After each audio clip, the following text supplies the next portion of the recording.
আরে আমি তো ভয় পাচ্ছি। আপনি কে দেখি? ভলেন্টিয়ার? আরে বাপরে, ভয় লাগছে তো দেখে আমাদের।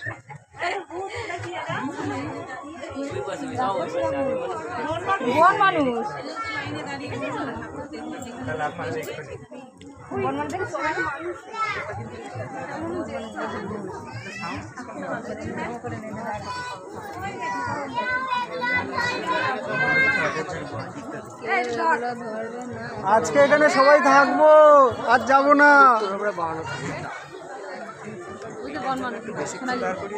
ভালো হয়েছে কিন্তু এমন কিছু আহামরি ওরা করেনি, তাই এত লাইন। পাগল পাগল বুদ্ধি সব। এই করলে কি আর নাম ফাটবে?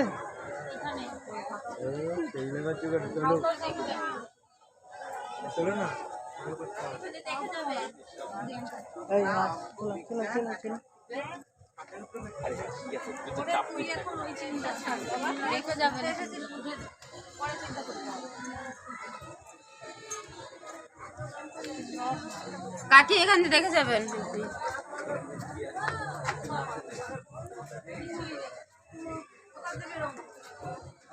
মানে এটা গুহা অন্ধকার।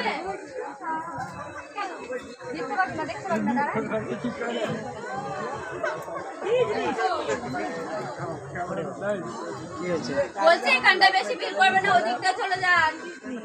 কাকি বলছি দেখতে হলো ওদিকে চলে যান। এখানটা কি ব্যাপার দেখেন? বলছি ওদিকটা চলে যান, ওদিকটা যাবো যাবো। ওদিকটা চলে যান, দেখতে হলো ওদিকটা চলে যান। বাবা এদিকে আয়।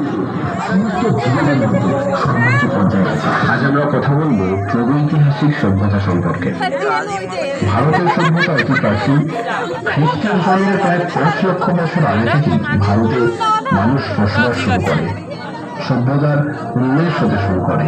এই যুগে কোনো লিখিত বিবরণ পাওয়া যায় না। মানুষের ব্যবহার করা যন্ত্রপাতি, দ্রব্যদের উপর ভিত্তি করে এই সময়ের ইতিহাস লেখা হয়।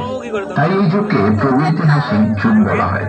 মানুষ এই যুগে পাথরের হাতিয়ার ব্যবহার করত, তাই এই যুগ প্রস্তর যুগ নামেও পরিচিত। আজকে আমরা সকলে দেখে নেব তাদের জীবনযাপন সম্পর্কে।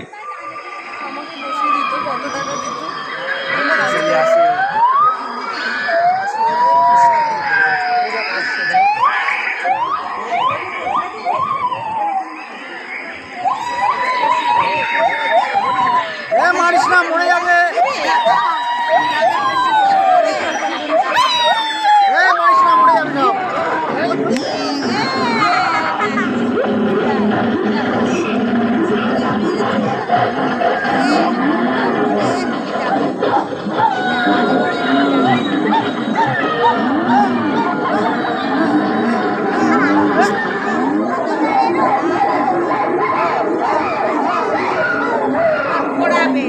তারপরে